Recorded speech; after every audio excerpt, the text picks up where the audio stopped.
ಕೊಡುವಾಗ ಇವುಗಳ ಕಾವಲಕ್ಕನ ನಾವು ಈ ಪೊಲೀಸರನ್ನು ನೇಮಿಸಿರ್ತೀವಿ, ಅವ್ರ ಮೇಲೆ ಹೈಯರ್ ಅಥಾರಿಟಿ ನೇಮಿಸಿರ್ತೀವಿ.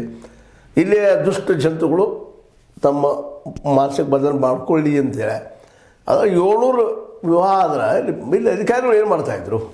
ಇವ್ರು ಒಂದೂ ಗಮನಕ್ಕೆ ಬರಲಿಲ್ವಾ? ಒಬ್ಬರಿಬ್ಬರು ಶಿಕ್ಷೆ ಕೊಟ್ಟರೆ ಸಾಕ್ರಿ, ಮನುಷ್ಯ ಬೆದರ್ತಾನ? ಇಲ್ಲ ತಪ್ಪಿಸ್ಕೊಳ್ತಾ ಇದ್ದಾರೆ.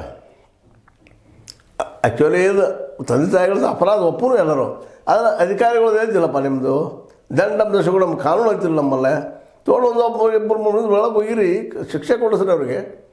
ಜನರಲ್ಲಿ ಭಯ ಮೂಡ್ತದೆ. ಇದು ಮಾಡಿಸ್ತಾ ಇಲ್ಲ ನಮ್ಮ ಪೊಲೀಸ್ ಇಲಾಖೆ ಇರ್ಬೋದು, ಜೊತೆಗೆ ಇನ್ನುಳಿದ ಯಾವುದೇ ಇಲಾಖೆ ಆಗಿರ್ಬೋದು.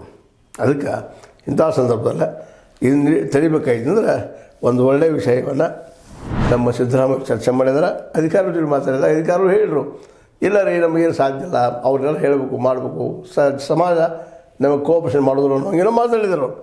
ಅದಕ್ಕೆ ಅವರು ಉತ್ತರ ಕೊಟ್ಟಂಥದ್ದು ಏನಪ್ಪ ಅಂದ್ರೆ, ಬಾಲ್ಯ ವಿವಾಹ ನಡೆಯುವುದಕ್ಕೂ ಮೊದಲು ಬಾಲ್ಯ ವಿವಾಹ ನಡೆಸಲು ಯತ್ನಿಸುವವರ ಬಾಲ್ಯ ವಿವಾಹ ನಡೆದ ಮೇಲೆ ಹಿಡಿಯೋಕ್ಕಿಂತಲೂ ಅದನ್ನು ಮಾಡೋಕ್ಕೆ ಪ್ರಯತ್ನ ಮಾಡ್ತಿರ್ತಾರಲ್ಲ, ನಿಶ್ಚಿತಾರ್ಥವೋ ಮತ್ತೇನು ಮಾಡ್ತಿರ್ತಾರೆ ಅವ್ರ ಬಗ್ಗೆ ಮತ್ತು ಸಿದ್ಧತೆ ಮಾಡುವವರ ನಿಶ್ಚಿತಾರ್ಥ ಮಾಡುವವರ ಮೇಲೆ ಕ್ರಮ ತೆಗೆದುಕೊಳ್ಳಲು ಕಾಯ್ದೆಯಲ್ಲಿ ಅವಕಾಶ ಇಲ್ಲದಿರುವ ಬಗ್ಗೆ ಜಿಲ್ಲಾಧಿಕಾರಿಗಳು ಗಮನ ಸೆಳೆದರು ಅಂತ. ಇಲ್ಲಿ ಅವಕಾಶ ಇಲ್ಲ ನಮ್ಗೆ ಶಿಕ್ಷೆ ಕೊಡೋಕ್ಕಂತೇಳಿ DC ಏನು ಇವ್ರದ್ದು ಇದು ಸಂಘಟನೆ ಅದು ಅವ್ರು ಹೇಳಿದ್ರಲ್ಲಿ ಇದ್ರೆ ಇರ್ತಿತ್ತು.